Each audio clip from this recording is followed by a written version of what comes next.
صلى الله تعالى عليه وعلى آله وصحبه وبارك وسلم تسليما كثيرا كثيرا.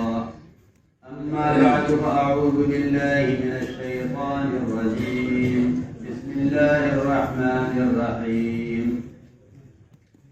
وإذ ابتلى إبراهيم ربه بكلمات فأتمهن قال إني جاعلك للناس إماما قال ومن ذريتي قال لا ينال عهد الظالمين. وقال عليه الصلاة والسلام المؤمنون هينون لينون كالجمل الآنف إن قيل إن قال وإن أنيق على صخرة استناخة.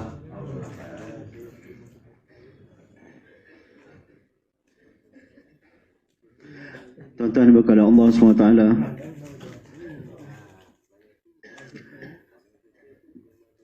untuk maju dalam usaha dakwah ini hanya ada dua sebab.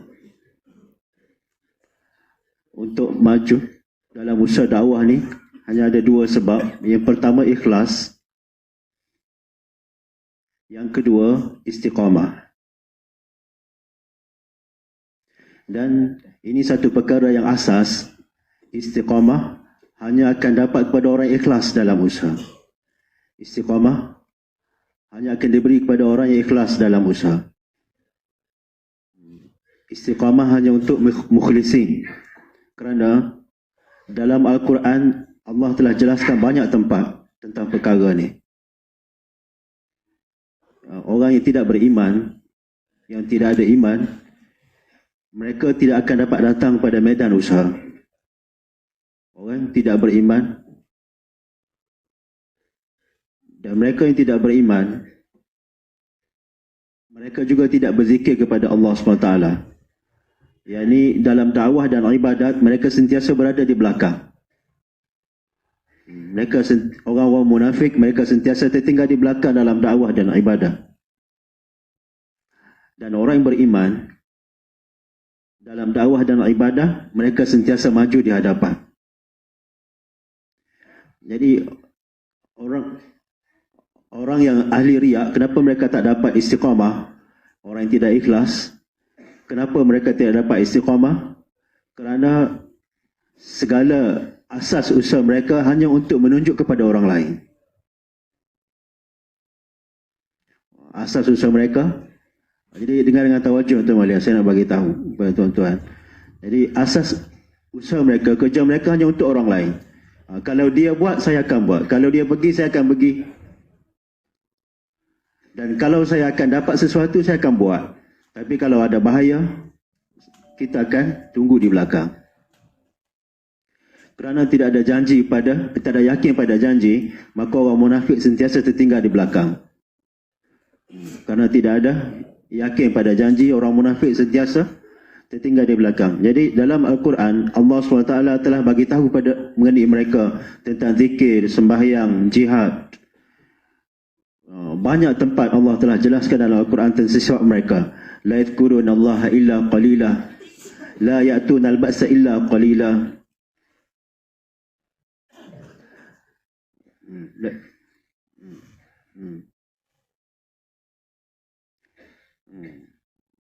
Idza qamu ila salati qamu kusala. Jadi Allah cerita tentang sifat malas mereka dalam Al-Quran. Dan begitu juga Allah telah jelaskan mereka zikir sedikit saja. Dan kadang-kadang Allah jelaskan dalam Al-Quran tentang mereka mereka amat malas ataupun mereka amat sentiasa bertangguh-tangguh untuk keluar jalan Allah SWT. Jadi saya bagi tahu tuan-tuan, dalam usaha ini, untuk maju dalam usaha ini, dua perkara adalah syarat. Pertama, ikhlas dan istiqamah. Dan yang kedua, yang penting ialah pengorbanan. Selain pada ikhlas dan istiqamah, pengorbanan. Kerana istiqamah akan diuji, istiqamah akan dapat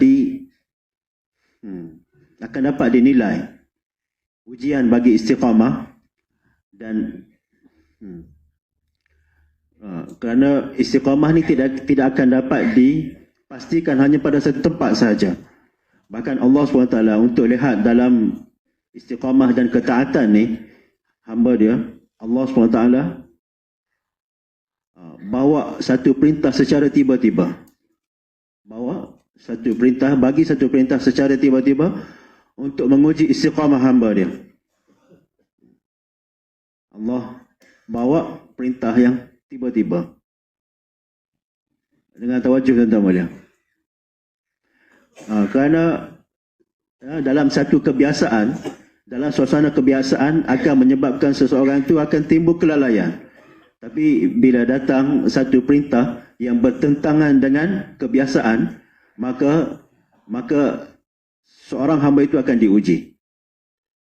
Dalam Al-Quran Allah telah berfirman, sebanyak mana orang telah beriman, kami tidak akan lepaskan mereka dengan hanya mereka mengaku amanah. Bahkan kami akan menguji mereka.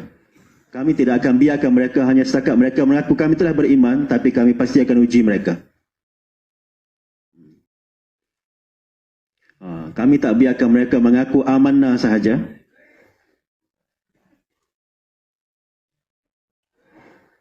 Dan dalam imtihan, dalam ujian ini, mereka berjaya, maka kami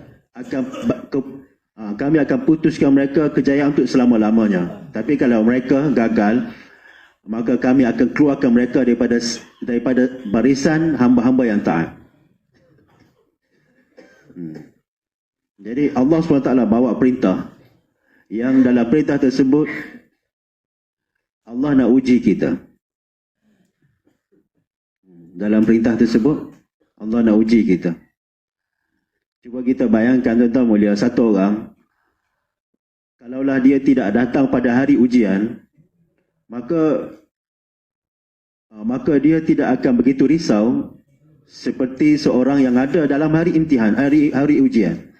Tidak kira dalam ujian keduniaan di sekolah, maka mereka akan risau, mereka tak lena tidur mereka, dan akan dapat dilihat kerisauan di muka mereka. Kerana mereka risau nanti apakah soalan pada hari imtihan nanti, hari ujian nanti. Orang yang gagal dalam ujian, maka tidak akan dilihat berbanyak usaha mereka. Satu orang yang gagal dalam usaha akan dilihat. Jadi saya nak bagi tahu satu perkara penting tuan-tuan. Satu orang yang gagal dalam ujian mereka, maka dia akan tertinggal di belakang setahun, dan dia terpaksa ulang balik tahun tadi. Jadi Allah SWT juga dalam ujian hambanya demikian juga. Pertama sekali, Allah telah uji para malaikat. Pertama sekali, kerana malaikat juga hamba Allah. Allah telah uji para malaikat. Allah SWT bawa perintah bertentangan dengan kedudukan seseorang.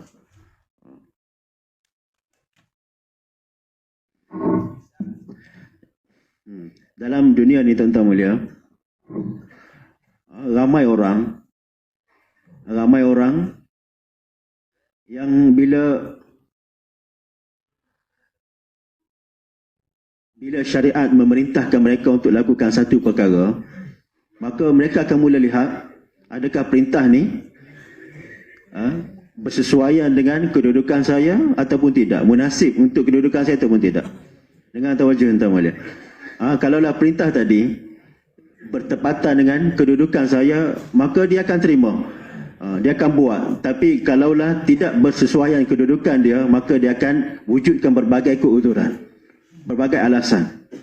Kata kami tak mampu nak buat ni. Bahkan tuan-tuan mulia, sepatutnya takaza kehambaan ialah apa saja Allah SWT perintahkan pada kita, maka kita kena tunaikan sebagai kita ni hamba pada Allah. Kita kena tunjukkan kehambaan kita dalam menunaikan perintah tadi. Jadi para malaikat telah diuji.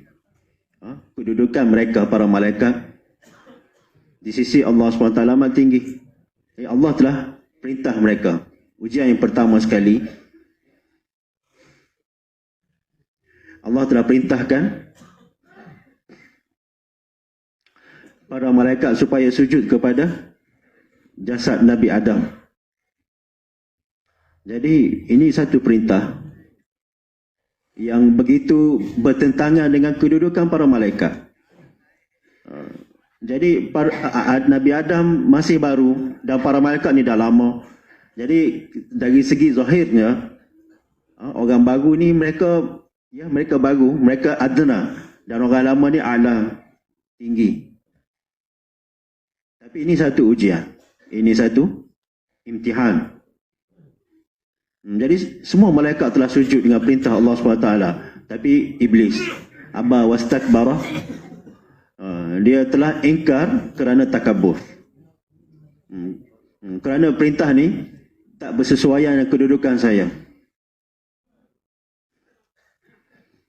Jadi apa-apa perintah lain yang Allah perintahkan saya akan tunaikan, tapi bukan perintah ni. Nak perintah saya supaya sujud kepada orang baru, ini satu perintah yang bertentangan dengan kedudukan saya. Allah telah uji mereka.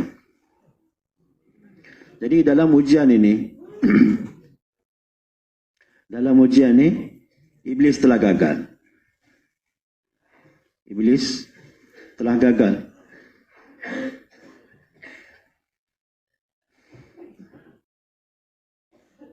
Dan satu perkara lagi, kadang-kadang kita ingkar satu perintah kerana hasad dengki. Para ulama telah menulis hasad yang pertama sekali berlaku di langit, iaitu Iblis berkata, saya lebih baik daripada Adam dan dia lebih rendah dari saya, macam mana saya nak sujud pada dia? Maka ini adalah satu perkara yang bertentangan dengan kedudukan saya. Jadi ini satu ingkar. Keingkaran yang pertama sekali berlaku di langit ini adalah kerana hasad. Jadi Allah telah perintahkan pada para malaikat untuk sujud kepada Nabi Adam, jasad Nabi Adam, tapi iblis telah ingkar. Maka Allah SWT telah keluarkan iblis daripada syurga. Dan ini satu perkara yang menjadi satu usul, satu perkara usuli.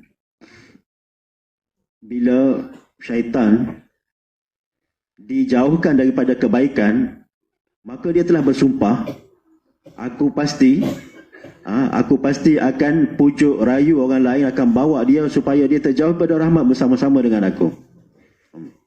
Supaya orang lain juga akan terjauh daripada kebaikan bersama-sama dengan dia. Dia akan gunakan segala upaya dia, segala kemampuan dia. Fabi'izzatika la'ughwiyannahum ajma'in. Demi kemuliaanmu, aku akan sesatkan mereka semua hamba-Mu. Jadi pertama sekali dia telah datang pada Nabi Adam AS, dan dia telah tunjuk bahawa saya ini amat berbelas kasihan dengan Nabi Adam. Kalau kamu nak duduk lama dalam syurga ni, maka makanlah buah dari pokok ni, buah yang Allah SWT larang Nabi Adam daripada makan. Jadi sedangkan dalam syurga tidak ada kekurangan pun. Semua perkara ada dalam syurga. Semua keinginan dipenuhkan dalam syurga. Semua keperluan ada dalam syurga. Tetapi dalam keperluan dan dalam segala kenikmatan, Allah telah larang pada satu perkara sahaja. Jadi kadang-kadang Allah SWT perintah untuk buat, dan kadang-kadang perintah untuk ditinggalkan. Dalam syurga, tempat yang Allah SWT telah sediakan untuk tunaikan segala keinginan manusia, di situ Allah telah larang daripada satu buah, sejenis buah. La taqraba hadhihi syajarah. Jangan kamu berdua dekati pokok ini, jangan makan. Tuan-tuan mulia, satu orang yang dengan perintah Allah SWT, dia mula berfikir pada perintah Allah, kenapa Allah perintahkan perintah ni pada saya? Kalau kita fikir perkara ni, satu orang tu mula nak cari sebab perintah Allah SWT, maka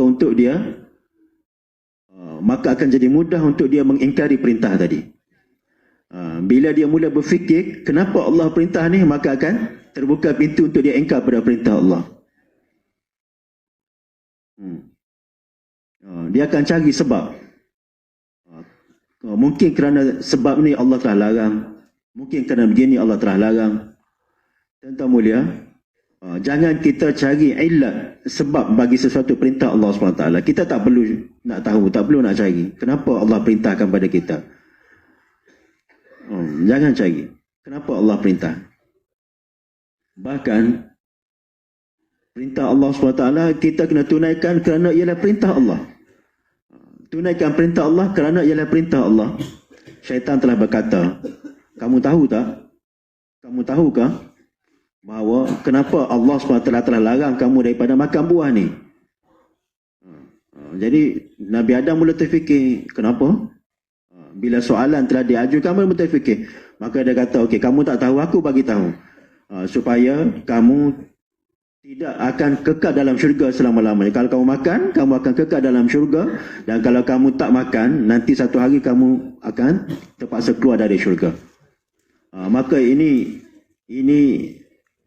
pujukan yang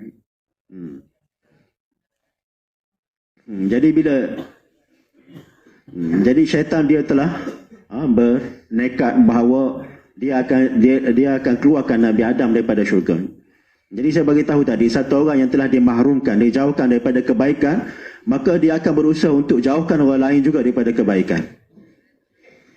Kerana selepas dia tersisih daripada kebaikan, dia akan rasa keseorangan dia. Dia akan rasa sunyi. Jadi dia rasa sepatutnya ada orang lain bersama saya, maka sebab itu dia akan berusaha. Jadi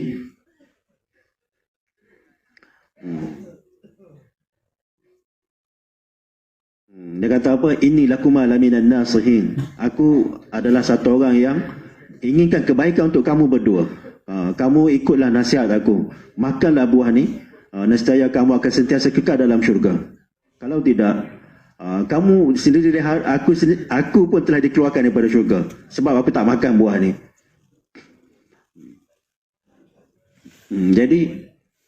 Jadi sebab tu Allah telah larang kamu daripada makan buah ni supaya kamu tidak kekal dalam syurga juga.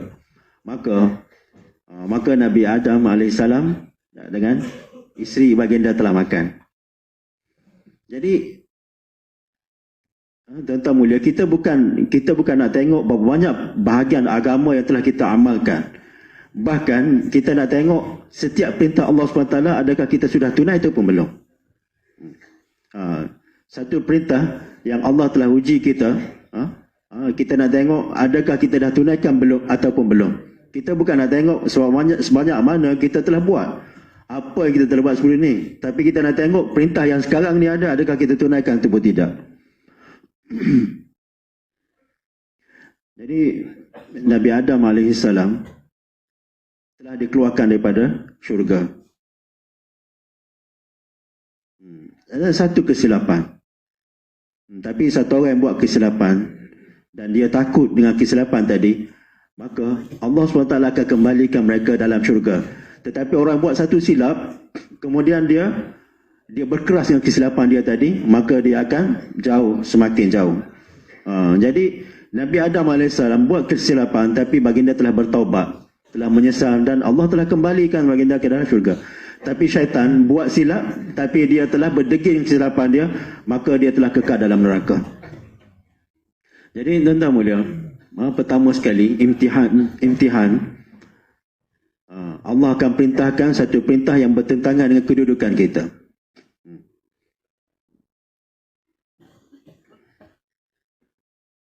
Ini satu jenis imtihan daripada Allah SWT yang Allah akan uji bertentangan dengan kedudukan kita. Jadi Allah nak tengok sebanyak mana kita, dan kadang-kadang perintah datang pada kita bertentangan dengan jazbah baik kita, jazbah kebaikan kita, semangat untuk lakukan kebaikan.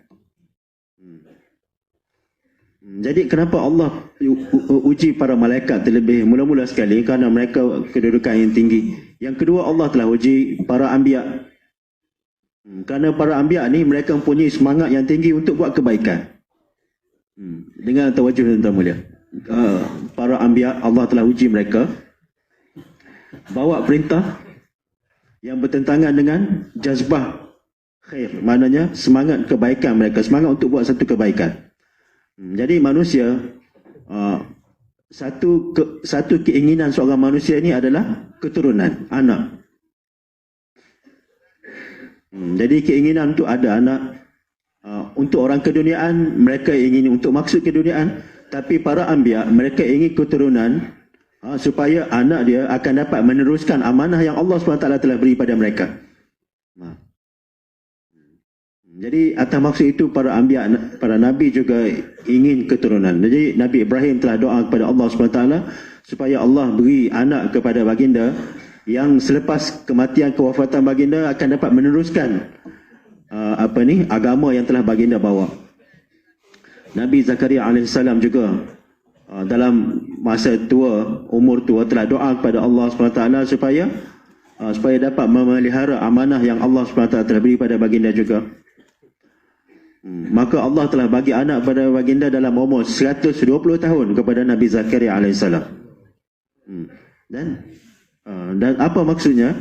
Supaya amanah agama yang Allah telah beri kepada baginda akan dapat dipelihara selepas kewafatan baginda. 120 tahun umur. Begitu juga Nabi Ibrahim AS. Allah telah beri anak kepada baginda. Tetapi datang perintah supaya sembelih anak. Dapat anak dah umur dah tua. Kemudian Allah telah perintah suruh sembelih. Jadi bagaimana keadaan semangat masa itu? Jazbah. Tapi Allah telah perintahkan supaya sembelih. Jadi soalannya, bila kami perintahkan satu perintah dan kamu mula bertanya, kenapa? Dalam perintah Allah SWT ni,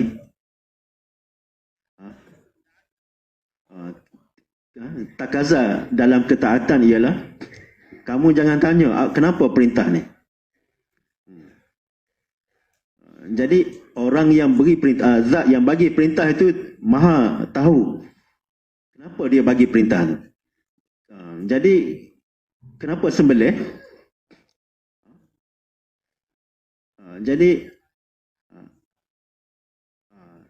Jadi apa maksud tunaikan perintah tuan mulia? Maksud tunaikan perintah ialah kamu tunaikan perintah tanpa kamu tahu sebab dia. Kalau kamu dapat tunaikan perintah setelah kamu tahu sebab dia, maka ini bukan sempurna dalam tunaikan perintah. Kerana mungkin kamu tunaikan kerana kamu tahu sebab dia, dan sebab itu ada faedah untuk kamu.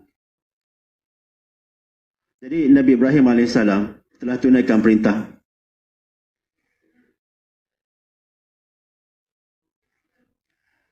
Nabi Ibrahim telah tunaikan perintah. Jadi saya bagi tahu tuan-tuan, Allah SWT juga telah menguji para anbiya. Telah menguji para anbiya. Nabi Ibrahim AS telah tunaikan perintah Allah SWT untuk sembelih anak baginda. Begitu juga Allah SWT telah menguji para pengikut anbiya, iaitu para sahabat. Pengikut Nabi, iaitu satu orang sahabat ni dia amat cinta pada Nabi. Bukan cinta kepada ayah dia. Amat cinta pada ayah dia. Maka Nabi telah panggil dia satu hari dan telah berkata, telah bersabda pada dia, kamu bawa kepala bapa kamu kepada saya. Potong kepala ayah kamu dan bawa kepada saya. Dalam riwayat, maka sahabat tadi bila dengar saja perintah Nabi, dia berlari untuk tunaikan perintah Nabi, untuk pergi bunuh ayah dia. Satu orang sahabat yang paling cinta pada ayah. Jadi dia bertanya, kenapa? Dia kata, nak pergi ambil, nak bagi potong kepala ayah. Jadi dia tak tanya, ya Rasulullah, kenapa? Apa salah ayah saya? Tuan bagi tahu sebab, saya bukan nak ingkar perintah tapi nak tahu sebab. Tak, sahabat tidak begitu. Apa saja perintah, apa saja perintah Allah dan Rasul, tanpa tahu sebab kenapa perintah, mereka terus bersedia untuk tunaikan perintah.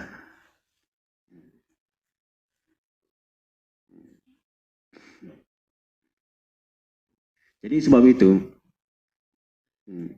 jangan, saya bagi tahu tadi, kita jangan tanya kenapa perintah diperintahkan pada saya.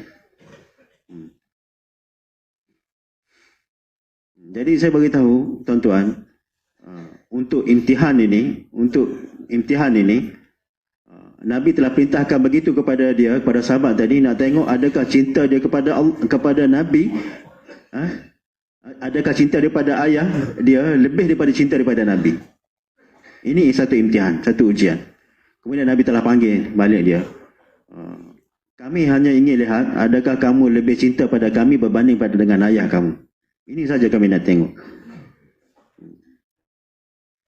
Cinta kamu pada kami lebih daripada. Dan kamu telah berjaya dalam ujian kamu. Kami telah dapat pastikan bahawa kamu lebih cinta pada kami berbanding dengan ayah kamu. Jadi Nabi SAW telah uji para sahabat, baginda. Telah uji para sahabat. Dan Nabi menguji para sahabat, lalu menjadikan mereka tempat yang boleh kita percayai. Menjadi satu golongan yang boleh kita percayai, yang boleh kita bergantung keadaan mereka.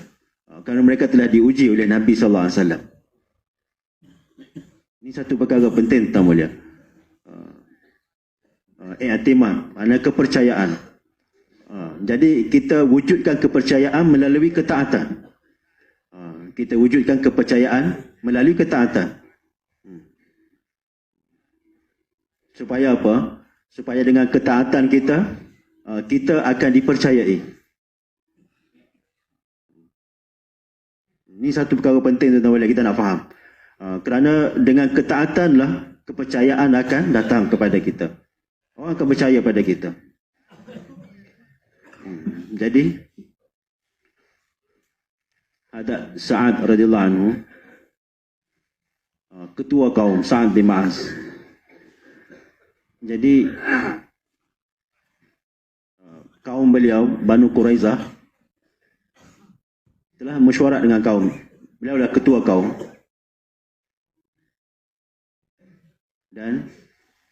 Dan keputusan telah diserahkan kepada beliau. Sa'ad akan buat keputusan. Apa saja keputusan.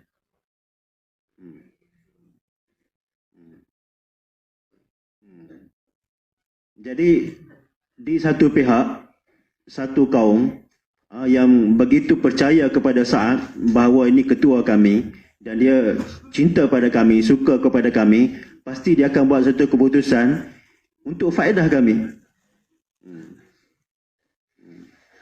Bani Quraizah ni orang-orang Yahudi. Jadi Nabi SAW melalui wahyu telah tahu bahawa Sa'ad bin Mu'az radhiyallahu anhu, apakah keputusan yang Sa'ad akan buat untuk kaum dia. Maka Nabi telah bersabda pada Sa'ad, wahai Sa'ad, apa saja perintah, apa saja keputusan yang kamu buat, maka kami akan terima. Maka Sa'ad telah bertanya kepada kaum dia, adakah kamu setuju apa yang keputusan? Dia kata, ya, kami setuju. Jadi di sebelah pihak seluruh kaum, dan di sebelah pihak pula Allah dan Rasulullah. Allah dan Rasul. Dan Sa'ad di tengah. Jadi ini ujian ketaatan pada Sa'ad. Jadi tuan-tuan mulia, ketaatan ni bukan satu perkara yang mudah. Satu perkara yang remeh. Jadi di sebelah pihak satu kaum, keseluruhan kaum yang sedang mengharap kepada Sa'ad untuk buat satu keputusan untuk faedah mereka. Tetapi di sebelah ni pula Allah dan Rasul yang mengharapkan satu keputusan pada Sa'ad. Jadi bila buat keputusan, satu kaum dan satu Allah. Jadi Sa'ad telah tanya, wahai Rasulullah, adakah Tuhan juga akan reda dengan apa keputusan saya akan buat? Maka Nabi kata, ya, kamu buat keputusan. Saya akan reda. Dan Sa'ad tanya pada kaum dia, adakah kamu akan setuju keputusan saya aku buat? Ya, kami setuju. Maka Sa'ad telah buat keputusan saya ialah kaum ini, sebanyak mana lelaki, semuanya dibunuh. Lelaki yang mampu berperang, semuanya dibunuh. Supaya Allah tengok bahawa kami dalam mentaati Allah dan Rasul, kami tidak lihat kepada mak ayah kami, teman-teman kami, kaum kami, teman kami. Kami tidak mengira siapa pun, kami hanya ingin keredaan Allah SWT. Dalam mentaati Allah dan Rasul, kami akan korbankan segala kasih sayang kepada orang lain. Jadi dia telah buat keputusan, Sa'ad bin Mu'adz. Maka Nabi telah bersabda pada Sa'ad, keputusan kamu adalah tepat. Dan inilah keputusan Allah dan inilah keputusan Rasulullah juga. Jadi inilah tuan-tuan mulia. Ini bukanlah sesuatu yang kita boleh fikir dengan melihat keadaan kita. Kita bukan boleh fikir untuk buat satu keputusan berdasarkan suasana keadaan kita. Jadi sebab itu tuan-tuan mulia, para sahabat, mereka telah diuji dalam ketaatan mereka. Ada Khalid radhiyallahu anhu di medan perang, sedikit lagi nak menang untuk sikit lagi mereka nak menakluk satu negara tu. Maka Hadar Khalid telah ditukar, telah dilucutkan jawatan dia.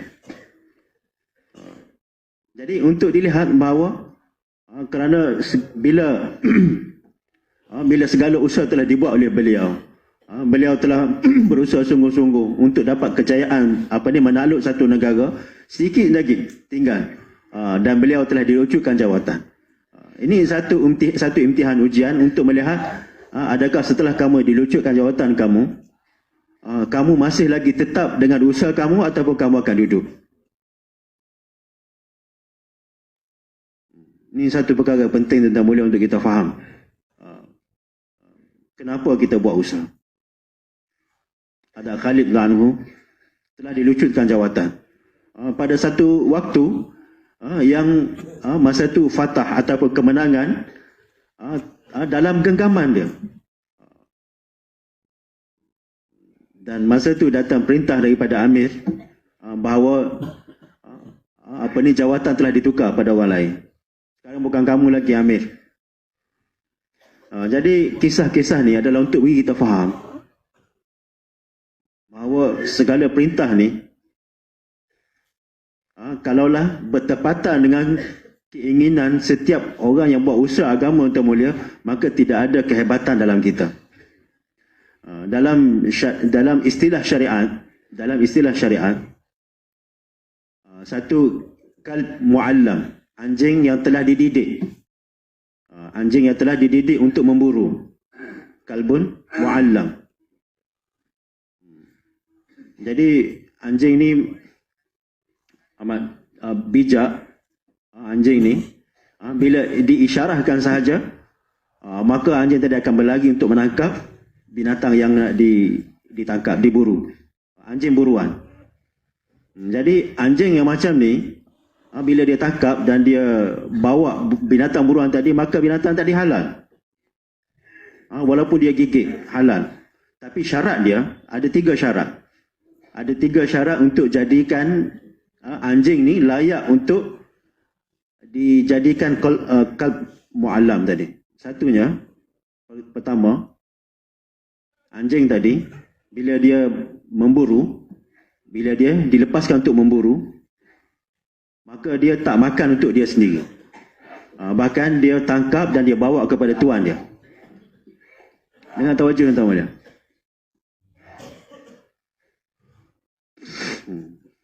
Dia tidak makan untuk sendiri. Ini syarat pertama. Dia tangkap binatang buruan tadi dan dia bawa kepada tuan dia.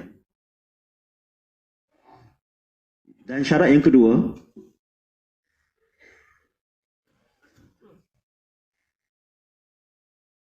untuk halalnya binatang buruan anjing tadi, bila dia dilepaskan untuk memburu, bila anjing dia dilepaskan, maka dia berlari untuk tangkap binatang tadi. Maka bila tuan dia panggil dia, maka terus dia akan kembali. Walaupun dia sedang berlari untuk tangkap binatang yang nak diburu tadi, tapi bila tuan dia panggil dia, maka dia akan terus berhenti dan kembali semula. Dia akan lepaskan binatang buruan tadi. Jadi bila tuan dia tahan dia, maka dia terus berhenti. Jadi kalaulah tuan dia panggil dia dan dia tidak dengar panggilan dia tadi dan dia terus kepada binatang tu, maka syarat akan terluput dan binatang tak akan jadi halal. Dengan tawajuh tuan mulia. Satu, baca bismillah bila kita lepas. Jadi 3 syarat. Satu, yang pertama sekali bismillah. Baca bismillah.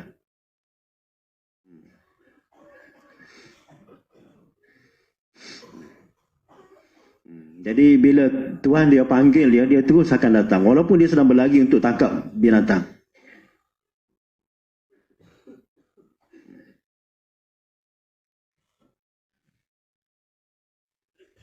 Maka bila cukup 3 syarat ni, maka barulah Allah SWT halalkan binatang yang diburu tadi. Jadi cuba kita bayangkan tuan mulia, kalaulah seekor anjing, tadi, kalaulah tidak ada ketaatan dalam anjing tadi, kalau dalam seekor anjing tidak ada ketaatan dalam dia, maka binatang tidak akan menjadi halal untuk jadi makan oleh tuan dia. Allahu Akbar. Jadi bagaimana tuan-tuan mulia, kalaulah tidak ada ketaatan dalam diri manusia, bagaimana agama kita akan diterima oleh Allah? Kalaulah seekor binatang yang ditangkap oleh anjing yang tidak ada ketaatan, maka binatang tak jadi halal untuk kita. Jadi bagaimana agama kita akan tanpa ketaatan akan diterima oleh Allah? Jadi saya bagi satu misal untuk bagi faham kepada tuan-tuan. Mizaj para sahabat ni, apa saja perintah yang diperintahkan kepada mereka, maka mereka akan tunaikan perintah tadi dalam keadaan begitu juga, tanpa mereka fikir. Huzaifah radhiyallahu anhu, baginda telah bersabda, "Wahai Huzaifah, kamu pergi pada orang kafir dan ambil tahu hal mereka. Tengok keadaan mereka dan bagi tahu. Dan Nabi telah pesan, kamu jangan buat sesuatu yang baru. Sebanyak yang aku suruh pada kamu buat itu saja. Tengok keadaan mereka dan bawa balik berita." Maka Huzaifah telah pergi dan tengok waktu malam. Waktu itu sejuk sangat. Jadi ada Huzaifah akan dalam keadaan takut untuk tunaikan perintah, keluar untuk takaza. Jadi tuan-tuan mulia, orang yang dalam usaha ni keluar untuk tunaikan sesuatu takaza dan dia bagi uzur kerana musim, maka dia tidak sampai bila tak akan dapat lihat pertolongan gaib pada Allah SWT. Kerana keuzuran kerana musim ni hanyalah orang munafik yang buat. Jadi Maulana Yusuf berkata, dalam takaza ibadat tidak ada mujahadah. Kerana ibadat ni datang pada waktu dia. Takaza ibadat ni pada waktu dia. Puasa pada bulan Ramadan, sembahyang pada waktu yang terletakkan, zakat bila cukup setahun. Jadi takaza untuk ibadat adalah datang pada waktu, tetapi takaza dakwah tanpa waktu. Takaza dakwah tanpa waktu. Tidak akan lihat pada musim, tidak lihat pada kita senang atau susah, keadaan rumah kita macam mana, kedai kita macam mana, tanah kita macam mana, pokok buah kita sudah masak ataupun belum. Jadi takaza dakwah tidak lihat sejuk ataupun panas. Jadi sebab itu saya bagi tahu tadi tuan-tuan, Nabi telah bersabda pada Huzaifah pergi dan tengok keadaan mereka. Maka waktu itu sejuk sangat. Sejuk, terlalu sejuk. Tapi ada Huzaifah bagi tahu, bila saya bangun, ketika saya dalam khemah, saya rasa begitu sejuk sehingga saya tidak mampu untuk keluar pun dari khemah. Dan sahabat-sahabat yang lebih lama dari saya, masa tu satu takut dan satu lagi dingin, sejuk. Tapi bila Nabi sebut nama Huzaifah, bangun dan pergi. Maka dia kata bila saya bangun, sebelum tu saya memang tidak ada rasa kemampuan sedikit pun untuk keluar. Tapi bila saya keluar kerana perintah Nabi tadi, maka saya berjalan keadaan rasa panas seperti saya duduk dalam satu hammam. Hammam tempat mandi air panas. Jadi bila saya sampai sana, saya tengok, saya lihat musyrikin. Waktu tu malam telah berlalu, separuh malam telah berlalu. Dan saya tengok Abu Sufyan yang masa itu masih belum Islam lagi, sedang duduk dalam satu lingkungan dan sedang memanaskan badan mereka dengan api. Jadi saya telah tengok dia kerana dia duduk di tempat yang cahaya dan saya duduk dalam gelap dan dia tak nampak saya nampak dia. Maka bila saya dekat dengan dia, dekat dengan Abu Sufyan, maka saya terfikir ini satu peluang baik, satu peluang yang baik. Saya bunuh Abu Sufyan sekarang. Ini satu peluang yang baik. Jadi saya bunuh dia sekarang. Ini satu perkara yang zahir. Dia ketua seluruh tentera masa itu. Jadi kalau ketua dia dibunuh, maka pasti semangat tentera akan patah dan mereka akan lemah dan mereka akan balik. Jadi mungkin kemungkinan besar bila ketua mereka dibunuh, mereka akan kalah. Jadi ini satu peluang yang baik. Satu peluang yang baik itu saya bunuh.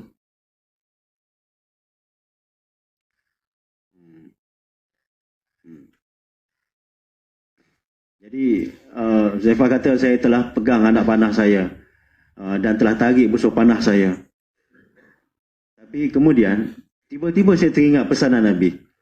Huzaifah, Nabi telah pesan pada kamu pergi tengok je keadaan dan balik tanpa kamu buat sesuatu yang baru.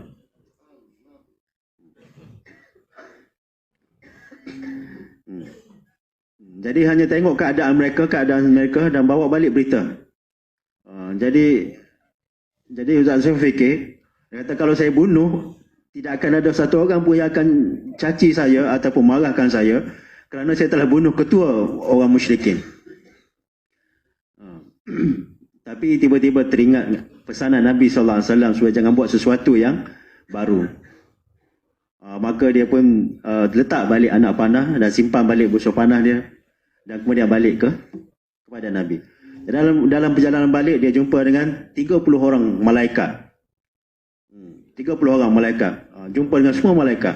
Dan malaikat telah berkata sampaikan pesanan pada Nabi kamu bahawa Allah telah buat keputusan kemenangan pada beliau, pada baginda.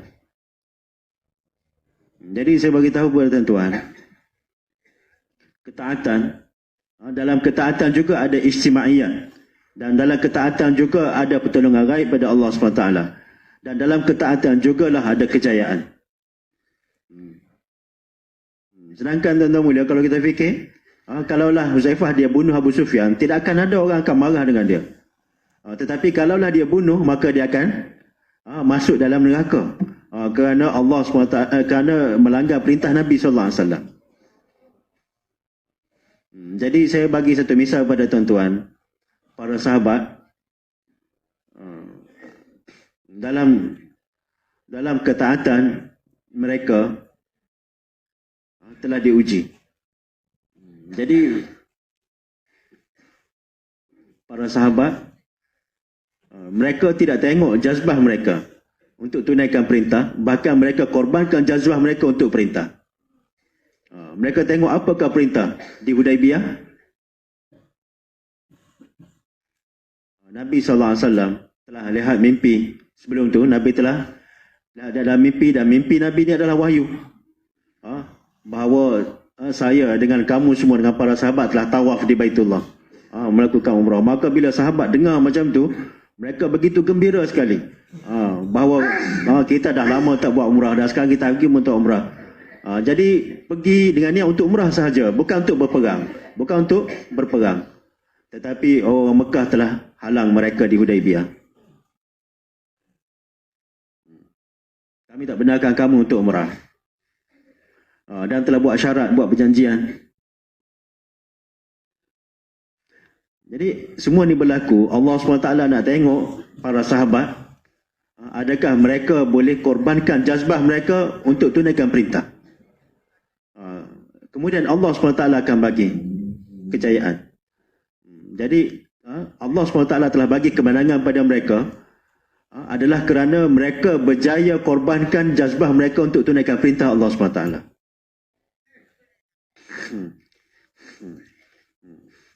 Jadi kerana di sinilah pengorbanan. Mengorbankan perintah untuk tunaikan jazbah, ini adalah kehendak nafsu. Dan mengorbankan jazbah untuk tunaikan perintah, inilah pengorbanan. Jadi umrah ni tuan-tuan mulia, hanya di Baitullah saja kita boleh buat. Ibadat-ibadat lain di mana-mana, kita boleh sembahyang di mana-mana, boleh puasa di mana-mana, zakat di mana-mana, tetapi umrah, tetapi mereka telah dihalang. Ini satu jazbah kebaikan, contoh jazbah khair. Jadi Allah SWT nak tengok bagaimana para sahabat tunaikan perintah. Adakah para sahabat taat dengan perintah Nabi ataupun tidak? Jadi semua sahabat ni ada jazbah untuk umrah. Ada umrah ni satu kebaikan.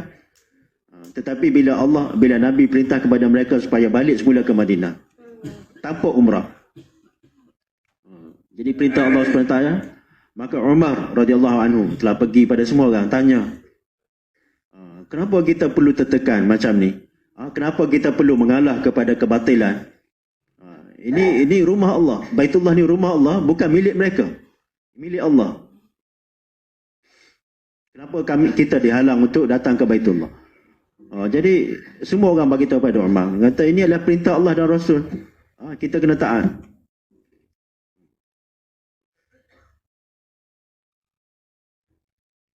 Jadi betul, ini umrah satu ibadat, tetapi sekarang ni kita nak tengok apa perintah Allah dan Rasul pada waktu sekarang. Maka Sayyidina Umar radhiyallahu anhu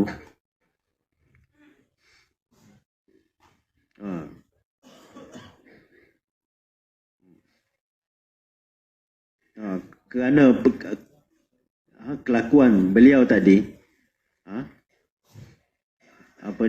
keinginan beliau tadi untuk tunaikan umrah,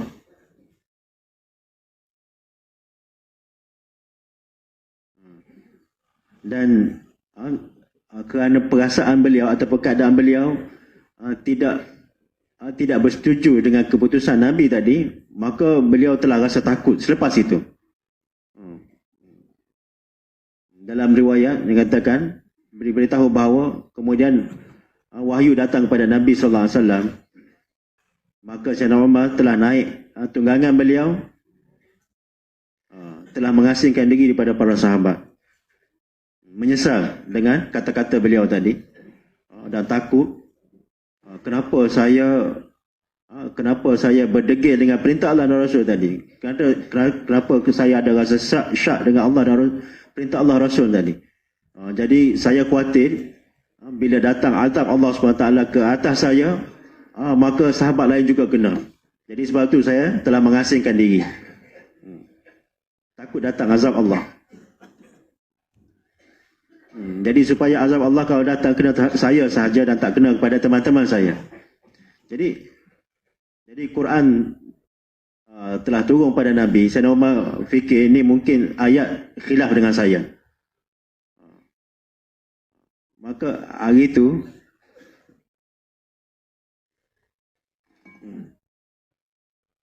Allahu Akbar.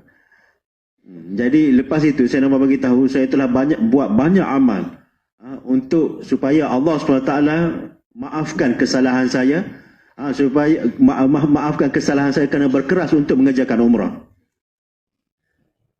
Dan saya telah buat sedekah, buat puasa dan banyak amalan saya buat supaya Allah SWT maafkan kesalahan saya pada hari itu. Jadi saya nak bagi tuan-tuan bagaimana Allah SWT telah uji para sahabat untuk lihat ketaatan mereka, dan Allah SWT bawa satu perintah dengan tiba-tiba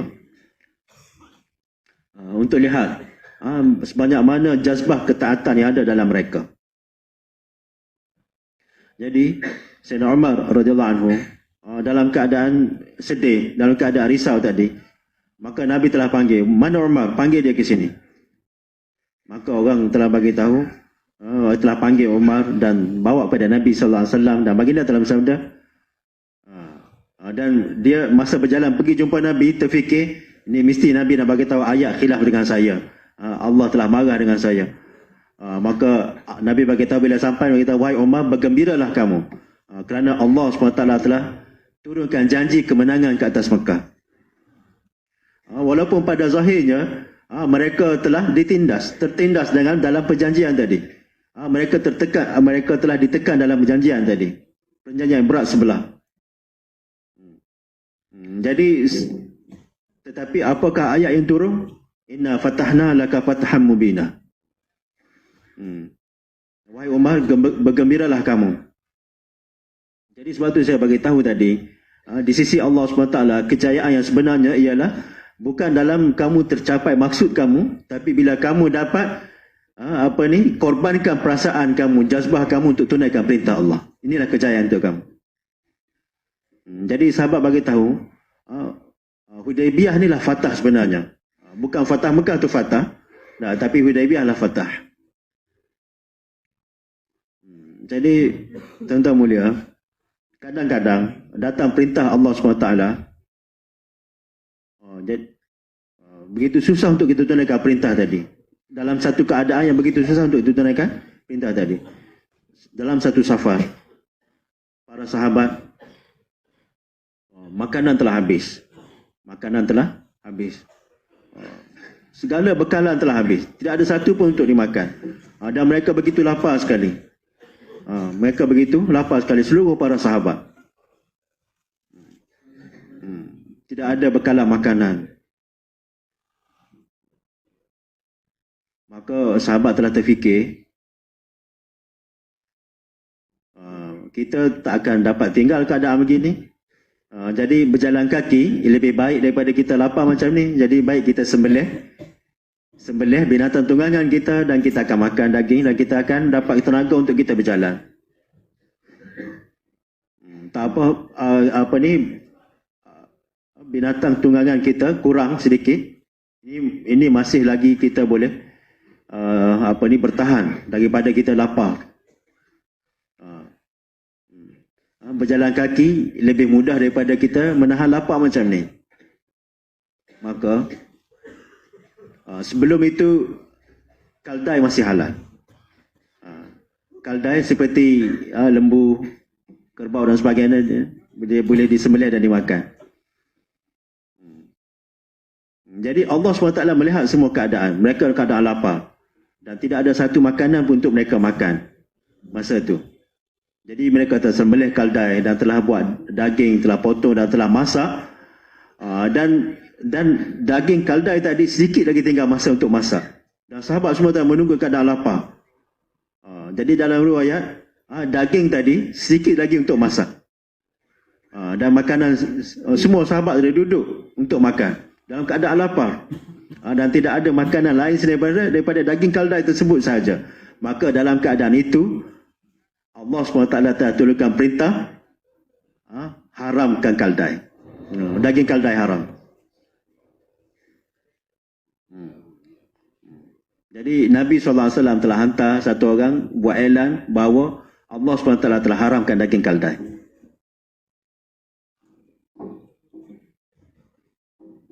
Cuba kita fikir tuan-tuan mulia. Tadi halal.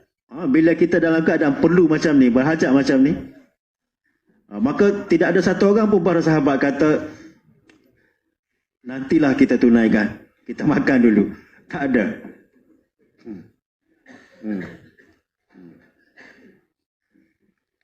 Jadi Jadi tangguhkan perintah, tangguhkan untuk tunaikan perintah, ini bukan satu ketaatan. Cuba tengok tuan-tuan mulia, tunaikan satu perintah, bila ia diperintahkan inilah ketaatan, dan tangguhkan perintah, tangguhkan untuk tunaikan satu perintah, ini bukan satu ketaatan, ini satu keingkaran tuan-tuan. Jadi dalam keadaan tidak ada makanan dan daging halal sebelum itu, dan sedang siap untuk dimakan, tiba-tiba datang satu perintah secara tiba-tiba, daging keldai telah haram. Maka apa sahabat buat? Mereka telah terbalikkan semua periuk tadi, dan tak ada satu orang pun yang ambil daging keldai, dan mereka telah basuh dan simpan balik.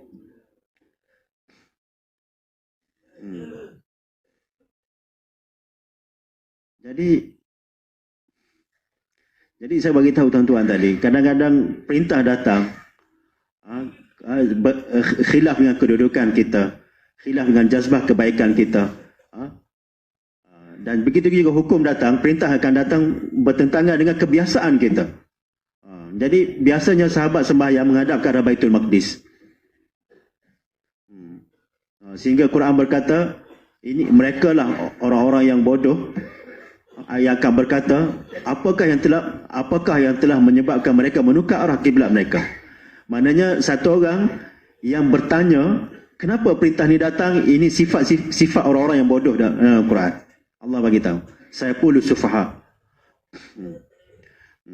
Jadi Allah SWT datangkan perintah hanya untuk melihat siapa yang taat pada Nabi dan siapa yang ingkar pada Nabi. Jadi Allah telah bagi tahu dalam Quran, orang yang bertanya kenapa datangnya perintah ni, ini adalah sifat orang yang bodoh. Jadi bila perintah datang tuan mulia, kadang-kadang perintah datang bertentangan dengan kebiasaan kita. Begitu juga Nabi SAW mengambil ujian beri ujian kepada sahabat, menguji sahabat. Seorang sahabat sedang makan.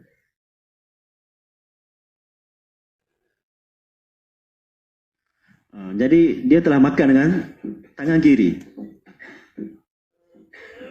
Maka Nabi telah bagi tahu dia, makanlah dengan tangan kanan.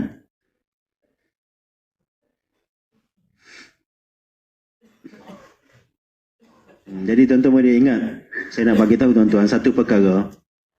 Bila seorang tegur kamu kerana satu kesalahan yang kamu buat, dan larang kamu daripada satu kesalahan, maka kamu anggaplah teguran dia ni adalah sebagai satu kebaikan, dan anggaplah orang yang menegur itu sebagai muhsin kamu, iaitu orang yang inginkan kebaikan pada kamu. Kerana orang yang buat salah ni, dia adalah seperti orang yang sedang jatuh ke dalam lubang, dan orang yang menegur dia adalah orang yang menyelamatkan dia.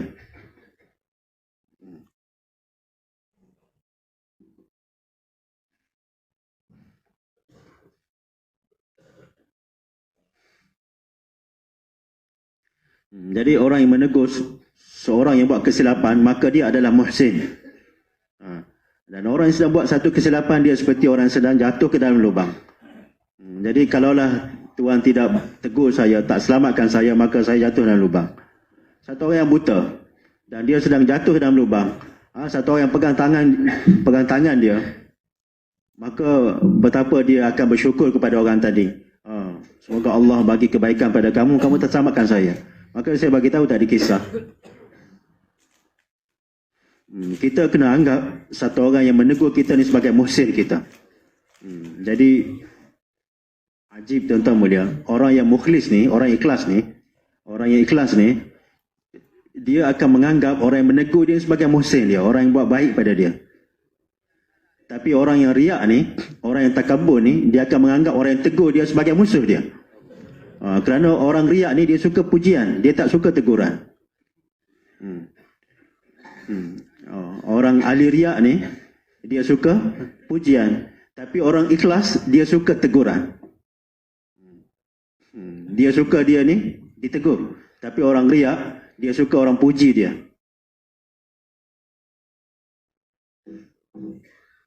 Dan orang mukhlis, dia suka orang tegur dia. Jadi saya bagi tahu tadi kisah bila satu kesilapan ditegur, maka dia satu orang tu bila dia tidak suka ditegur, tak sedia untuk menerima teguran, maka dia akan wujudkan alasan-alasan yang dia akan adakan alasan-alasan. Sama ada dia akan mengingkari ataupun dia bawa alasan yang memang tidak ada pun. Dia akan adakan alasan. Jadi syaitan telah engkar kerana takabur. Syaitan telah engkar daripada sujud kerana takabur. Ini satu perintah yang besar daripada Allah SWT. Tapi sahabat yang sedang makan tangan kiri tadi, Nabi telah bagi tahu dia, makanlah dengan tangan kanan. Jadi ini satu mizaj orang, kebiasaan. Bila dia ditegur sesuatu kesilapan yang dia buat, bila ditegur kerana satu kesilapan yang sedang buat, maka untuk menutup mulut orang yang menegur, maka dia akan wujudkan alasan-alasan yang sebenarnya tidak ada. Nak tutup mulut. Dia kata, dia terfikir apa aku nak cakap supaya dia ni tak tegur aku. Saya kata, saya tahu benda ni memang tak betul pun, tapi saya buat ni kerana ini. Faham ya tuan-tuan mulia? Mau nak tanya. Jadi ini perkara ni menjadi satu perkara yang umum dalam masyarakat, dalam manusia. Jadi bila mereka ditegur kerana satu kesilapan yang sedang buat, maka untuk menutup mulut orang yang menegur, dia akan wujudkan alasan. Dia akan datangkan alasan. Maka bila Nabi kata, kamu makanlah tangan kanan, maka apa dia kata? Dia kata, tangan kanan saya tak dapat diangkat. Tangan kanan saya tak bergerak, tak dapat diangkat. Jadi Nabi adalah Nabi. Nabi tahu daripada Allah SWT bahawa tangan kanan dia ni memang sempurna, memang boleh diangkat. Dan dia telah bagi alasan tadi kerana tak suka ditegur oleh Nabi, kerana dia ada sifat takabur. Maka Nabi telah doa untuk dia, doa keburukan untuk dia. Nabi telah kata, ya, semoga tangan kanan kamu tak akan dapat diangkat sampai bila-bila. Maka dalam riwayat ditulis bahawa tangan kanan dia telah lumpuh pada ketika itu juga. Dan lepas tu dia dah tak lagi dapat angkat tangan kanan dia. Jadi tuan-tuan, cuba kita bayangkan, ni satu sunat dalam makan yang ni daripada satu sunat adat Nabi SAW. Bukan sunnah dakwah, bukan sunnah ibadat, bahkan sunnah adat yang kita anggap lebih ringan daripada sunnah dakwah dan ibadat. Ini bukan Nabi perintah tentang sembahyang, tentang kefarduan, haji, zakat, puasa dan sebagainya, bukan. Dan bukan juga untuk dakwah yang Nabi bagi dia perintah untuk satu takaza yang besar-besar, bukan. Dalam perkara berkaitan dengan makanan, satu keperluan, dan kita tahu maksud kedatangan Nabi ni bukan untuk untuk makanan. Jadi kalaulah dalam sunat makan tadi, bila kita engkar dan kita wujudkan satu alasan yang tidak benar, maka begitu nikmat yang besar, nikmat tangan kanan Allah SWT telah tarik balik daripada dia. Bagaimana kalau dalam satu sunnah yang dijadikan maksud Nabi diutuskan dunia ni Kalaulah kita wujudkan alasan yang tidak benar, alasan yang palsu untuk kita tidak tunaikan takaza agama Tuan Mulia, bagaimana keadaan kita? Apakah nikmat yang Allah SWT akan tarik daripada kita? Kalaulah hanya dalam sunat makan sahaja, bila dia engkar dan dia wujudkan alasan yang palsu untuk tidak mahu tunaikan perintah Nabi, mengata Allah SWT tak tarik nikmat tangan daripada dia, nikmat tangan dia. Jadi kalaulah dalam engkar dalam perkara yang wajib, fardu dan dalam takaza dakwah, sebanyak mana kekuatan ataupun bersama dengan nikmat yang Allah SWT tarik daripada dia. Jadi tuan-tuan mulia, tertariknya kekuatan ni daripada seseorang tu bukan setakat dia lumpuh, bahkan kemampuan, kebolehan pada anggota yang Allah telah bagi pada dia, ini tidak digunakan pada tempat yang sebenar. Ini pun satu nikmat yang ditarik daripada Allah SWT. Kemampuan ataupun anggota kita ni digunakan dalam dosa-dosa ataupun perkara-perkara lain. Jadi saya bagi tuan-tuan tadi, kita jangan pandang ringan pada mana-mana perintah Allah SWT. Kerana setiap perintah Allah SWT adalah untuk menguji kita. Jadi banyak misal saya telah bagi tahu tuan-tuan. Satu, kedudukan. Khilaf dengan kedudukan. Satu, khilaf dengan jazbah kebaikan. Dan perintah datang dengan khilaf dengan kebiasaan kita. Jadi semua keadaan ni adalah semata-mata Allah nak tengok kita. Jadi sebab tu saya bagi tahu, kita usahalah supaya Allah SWT terima kita dalam perintah-perintah ni. Dalam ujian ni. Kita kena usahakan. Jadi Maulana Ilyas bagi tahu, maksud daripada usaha saya ni adalah ihya'is sunnah, untuk menghidupkan sunnah-sunnah. Jadi untuk kita maju dalam usaha ni tak ada kaitan dengan makhluk langsung pun. Untuk kita maju dalam usaha ni tiada langsung kaitan dengan makhluk. Jadi dunia dan agama ni besar perbezaan dia. Dalam keduniaan ni kemasyhuran akan bermula dari bawah.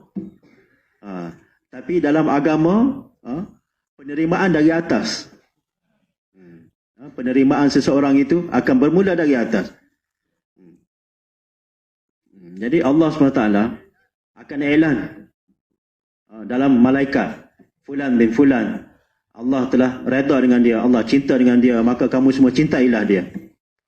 Maka dalam hadis, satu orang tu, walaupun dia bersembunyi dalam mana-mana tempat dan dia buat satu kebaikan, maka dengan sebab kebaikan yang diterima oleh Allah SWT tadi, maka Allah SWT akan masukkan cinta pada dia dalam hati semua manusia. Dan satu orang yang buat dosa walaupun bersembunyi, tetapi kesan pada dosa tadi, Allah SWT akan masuk ke kebencian pada dia dalam hati semua orang. Jadi tuan-tuan mulia, satu orang sebelum dia mati dalam dunia ni, sebelum dia mati, dia nak lihat makam dia di sisi Allah SWT setinggi mana di sisi Allah SWT. Kalau dia nak lihat sebelum dia mati dalam dunia ni, dia nak tengok makam di sisi Allah SWT, setakat mana makam dia di sisi Allah, maka lihatlah makam dia di depan makhluk setinggi mana. Nah, bagaimana keadaan dia dengan makhluk. Jadi bila takluk dia dengan Allah bagus, baik, begitulah takluk dia dengan makhluk juga akan jadi baik. Jadi hubungan dengan Allah bila rosak, maka hubungan dengan makhluk juga akan rosak. Jadi sebab itu tuan-tuan mulia, perkara yang paling penting sekali ialah semua ujian-ujian tadi, melalui ujian tadi kita kena kabulkan diri kita pada Allah. Kita kena, sebab itu saya bagi tahu, untuk maju dalam usaha ni bukan tak ada kaitan dengan makhluk, dengan manusia langsung pun. Di dunia ni tuan-tuan mulia, orang akan cari kejayaan, kemajuan dalam kehidupan dia melalui perantaraan orang, manusia. Dia akan jumpa dengan seorang, majukanlah saya, pilihlah saya. Jadi perkara ni juga banyak berlaku dalam kalangan rakan seusaha kita. Jadi tanya kenapa dia dikedepankan? Sedangkan tuan-tuan mulia, satu orang yang maju ke depan kerana bantuan orang lain, maka dia adalah bangkai sebenarnya. Jenazah yang kata, bawalah saya, usunglah saya, majukanlah saya, kerana saya tak mampu berjalan sendiri. Ini jenazah, sifat jenazah. Perkara yang mudah kita nak faham. Jadi kita ni tuan-tuan mulia, muamalah kita hanya dengan Allah, bukan dengan siapa-siapa dalam dunia ni. Tidak ada satu orang pun yang boleh majukan kita, dan tidak ada satu orang pun yang boleh kebelakangkan kita. Dalam sahabat, banyak misal yang kita akan dapat dalam kehidupan sahabat.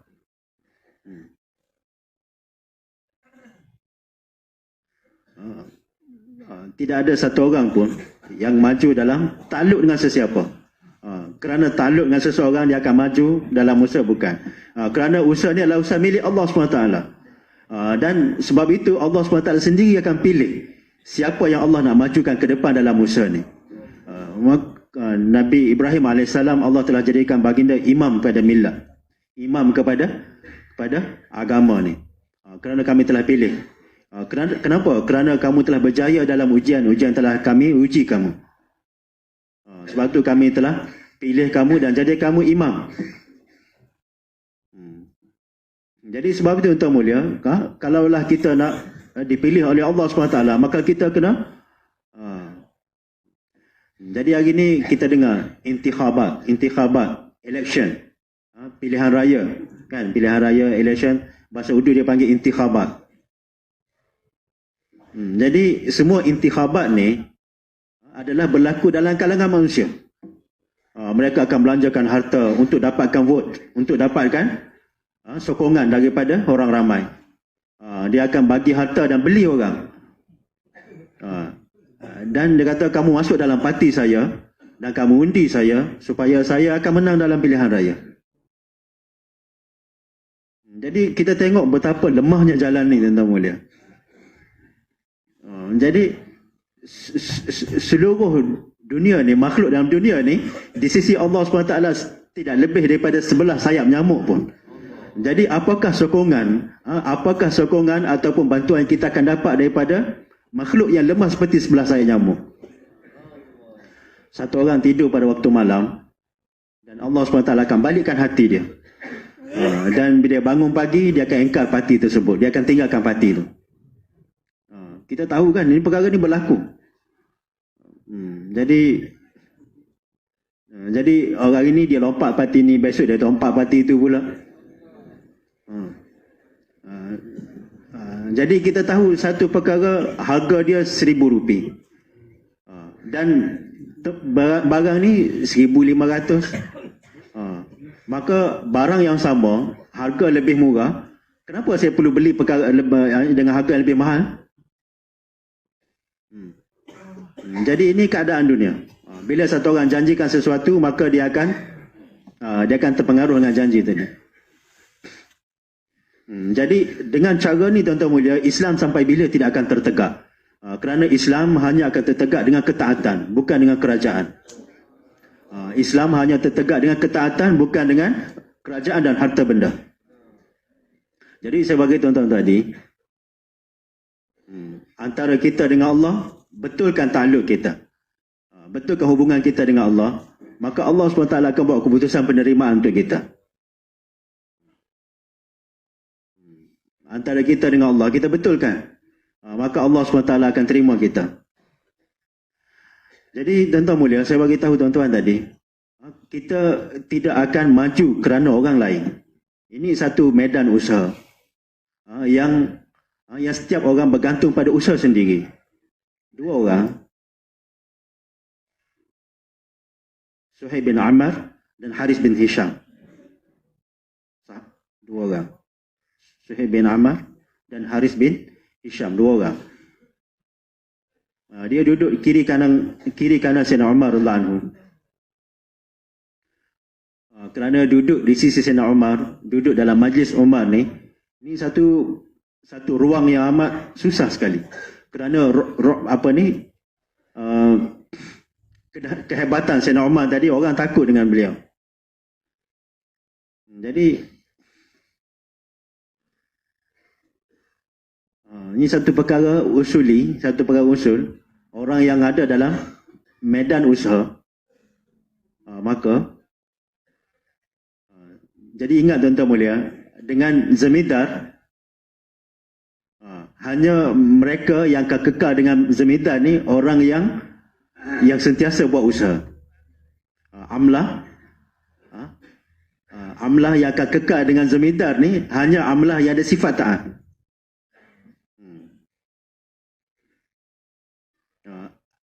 Ahlu Nabi. Ahlu Nabi maknanya ahlu Nabi ni bukan anak isteri Nabi, bahkan orang yang taat pada Nabi.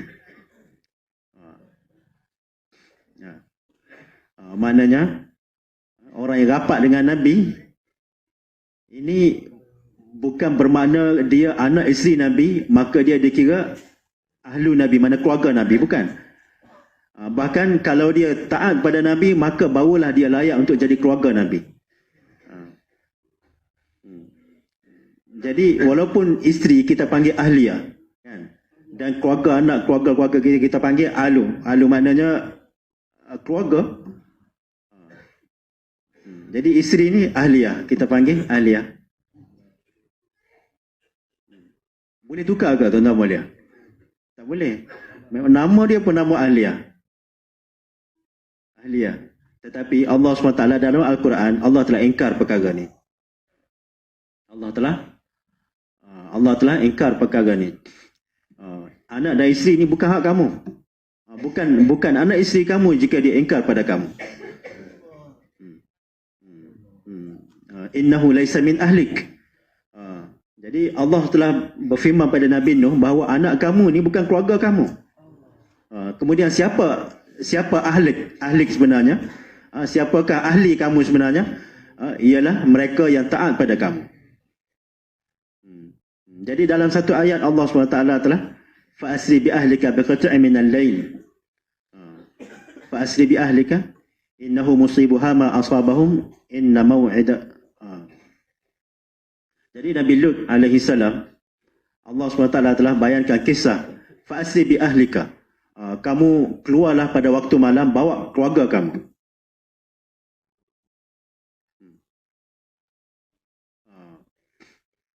Bawa keluarga. Illa mra'atak. Kecuali isteri kamu.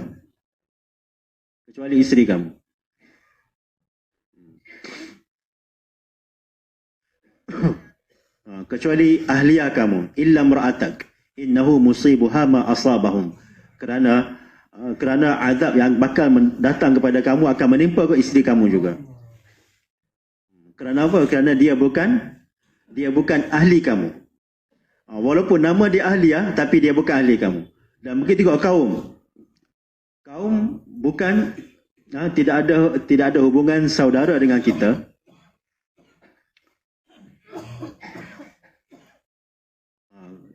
Jika dia tidak taat, jika tidak ada ketaatan. Jadi mereka yang taat kepada kamu, innahu laisa min ahlik. Walaupun kita tahu anak ni adalah pewaris kita. Jadi saya bagi tahu tuan-tuan tadi, ini satu perkara yang usul, ialah bagaimana ahlu Nabi itu hanyalah mereka yang taat pada Nabi. Begitu juga dalam zaman ini juga, amlah zamidar yang sebenarnya orang yang sentiasa kekal dengan dia. Jadi Sayyidina Umar duduk.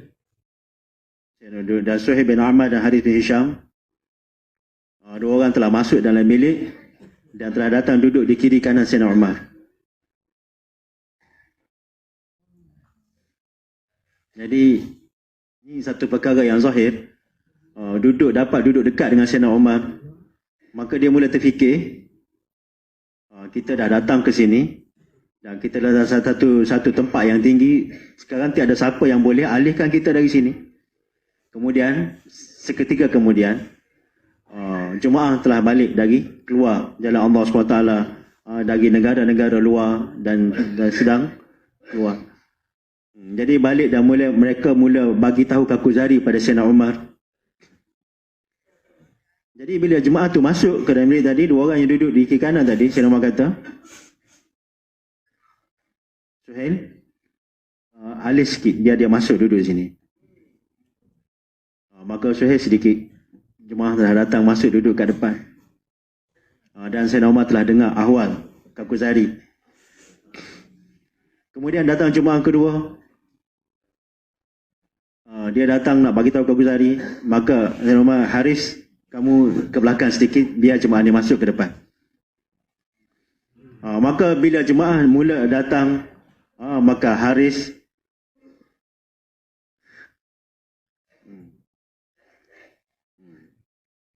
jadi orang tak kenal mereka berdua. Jadi dia dua orang tadi telah mula ke belakang sedikit demi sedikit ke belakang. Maka sampailah dia dekat pintu. Sampai dekat pintu. Dan kemudian keluar dari pintu.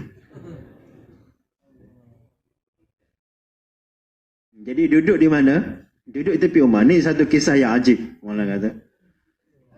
Duduk tepi Umar. Tapi ke belakang sampai terkeluar dari bilik. Dan bila dia telah bercakap dua orang tadi, dia kata apa telah berlaku pada kita. Nah, kamu tengok tak apa yang telah berlaku pada kita berdua? Kita duduk tepi Umar dan kita telah terkeluar dari bilik. Tetapi mereka telah masuk Islam dan mereka tidak akan tinggalkan usaha kerana mereka duduk pada zaman khairul qurun. Maka mereka telah berkata sama satu sama lain. Dia kata kita tidak boleh cakap apa-apa pada Amir. Kita tidak boleh kata apa-apa pada Amir kerana dia telah keluarkan kita dari bilik. Kita tidak boleh ilzam apa-apa pada dia. Bahkan ilzam pada kita, kesalahan pada kita. Kekurangan pada kita kerana mereka telah diberi satu takaza dan mereka telah tunaikan takaza dan kita diberi takaza, kita tak tunaikan takaza. Mereka yang dibawa masuk tu mereka yang balik daripada tunaikan takaza.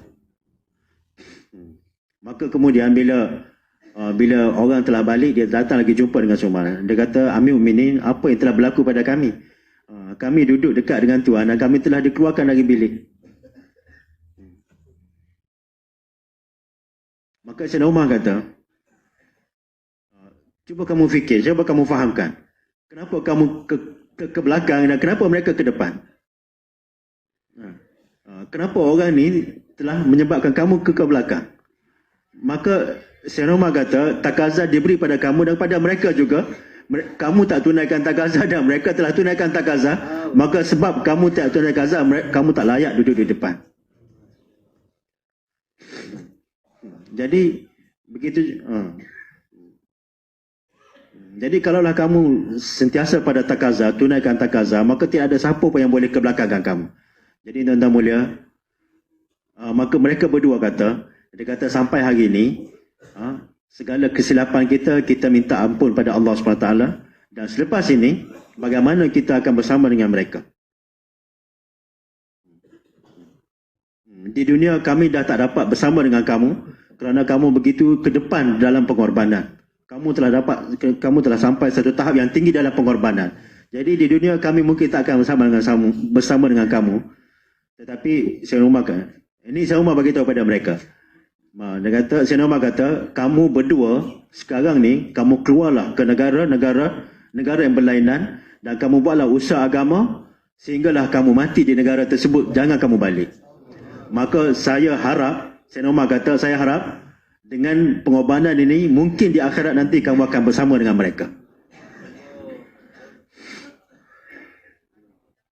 Maka Sayyidina Umar kata, di dunia ni kamu mungkin tak akan dapat bersama dengan mereka. Kalaulah kamu pergi ke negara fulan-fulan berlainan dan kamu mula buat usaha agama di sana, dan sehinggalah kamu mati di sana. Dan kamu tak balik lagi ke Madinah, maka aku berharap dengan pengorbanan kamu ini, Allah SWT akan samakan hasyar kamu dengan mereka. Maka mereka berdua telah buat azam dan mereka telah keluar ke negara yang berlainan dan mereka telah mati di sana. Allah. Jadi tuan-tuan mulia, saya bagi tahu perkara tadi dalam usaha agama, tuan-tuan mulia, dalam keduniaan orang akan maju ke depan melalui perantaraan orang lain, tetapi dalam agama, tuan-tuan mulia, orang akan maju dalam agama, dalam dakwah, orang akan maju kerana takluk dengan Allah, bukan takluk dengan manusia. Jadi sebab itu saya bagi tahu tuan-tuan, daripada mula lagi usaha ni ikhlas, dengan kita akan maju dengan ikhlas, istiqamah dan pengorbanan.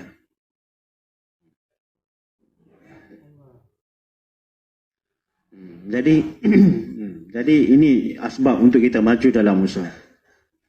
Jadi sebab itu Allah SWT, tanpa Allah SWT bawa kita dalam imtihan, dalam ujian, Allah tak akan biarkan kita maju tanpa kita diuji. Jadi Allah SWT akan bawa ujian pada kita dalam berbagai keadaan. Dan terimalah berita gembira kepada orang yang istiqamah. Berita gembira pada orang yang istiqamah, orang yang tetap, yang dalam usaha ni bersabar dalam menghadapi Allah. Satu orang yang mencari-cari pengorbanan yang telah dilalui oleh para anbiya dan sahabat dalam usaha ni, maka untuk mereka inilah kemajuan. Mereka lah akan maju dalam usaha ni. Jadi segala rintangan, segala kesusahan dalam usaha ni, bila mereka menghadapi kesusahan macam ni, maka mereka akan lihat dalam sirah di mana sahabat telah hadapi kisah macam ni.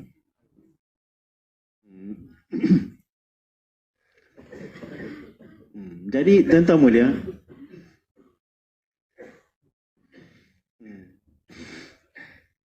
Allahu Akbar, segala kesusahan, rintangan yang telah dihadapi oleh anbiya juga telah dihadapi oleh Nabi, dan segala kesusahan dari Nabi dihadapi oleh sahabat.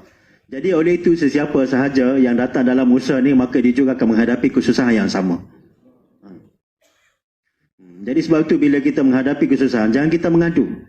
Jangan kita mengadu. Orang yang mengadu, yang syikayat, yang mengadu, maka dia adalah seperti tidak gembira, tidak redha dengan pembahagian Allah SWT. Satu orang yang mengadu, dia adalah orang yang tidak redha dengan pembahagian Allah SWT. Jadi segala kesusahan, kita mengadu tentang kesusahan yang kita hadapi ni, sahabat bersyukur kerana kesusahan tadi. Sahabat bersyukur atas taklif, maknanya atas kesusahan yang mereka hadapi. Maknanya kesusahan yang kita mengadu tentangnya, sahabat bersyukur tentang kesusahan tadi. Jadi sebab itu, tuan mulia, kita kena majukan tahap pengorbanan kita. Kita kena maju dalam pengorbanan kita. Sebanyak mana, setahap mana kita telah sampai, kita kena sentiasa berusaha untuk berfikir untuk maju dalam pengorbanan kita. Kerana para sahabat, kerana Nabi SAW telah bawa para sahabat pada satu tahap yang telah menjadi contoh pada kita. Dan manzil kita yang sebenarnya adalah para sahabat. Kenapa? Sebab itu para ulama tulis, umat ni tidak akan dapat diislahkan melainkan dengan cara umat terdahulu telah diislahkan. Jadi sebab itu kita buat azam dan iradah, insya-Allah, tuan mulia, untuk kita sentiasa tetap untuk tunaikan perintah Allah SWT. Dan perkara yang paling penting sekali ialah kita bawa diri kita pada ittiba'us sunnah. Kita jaga diri kita dalam ittiba'us sunnah. Dan sunnah yang paling penting, yang paling asasnya ialah keluar jalan Allah SWT. Kerana keluarnya jalan Allah SWT ni adalah qiwam bagi agama. Qiwam ni ialah tonggak-tonggak agama. Maknanya kaki-kaki bagi tertegaknya agama. Yang tanpa keluar jalan Allah SWT, agama tidak akan tertegak. Jadi kerana tuan-tuan mulia, sampai hari kiamat usulnya ialah da'i bila dia bersabar di atas segala kesusahan di jalan Allah SWT, maka kesabarannya tadi akan menjadi sebab hidayah untuk orang lain.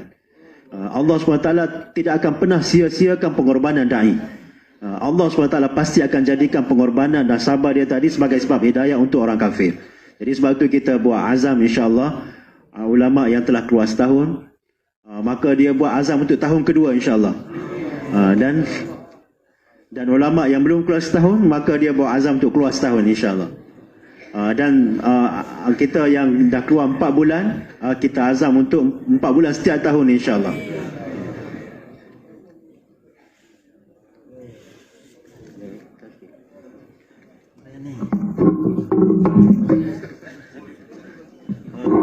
Tunggu sekejap. Alhamdulillah.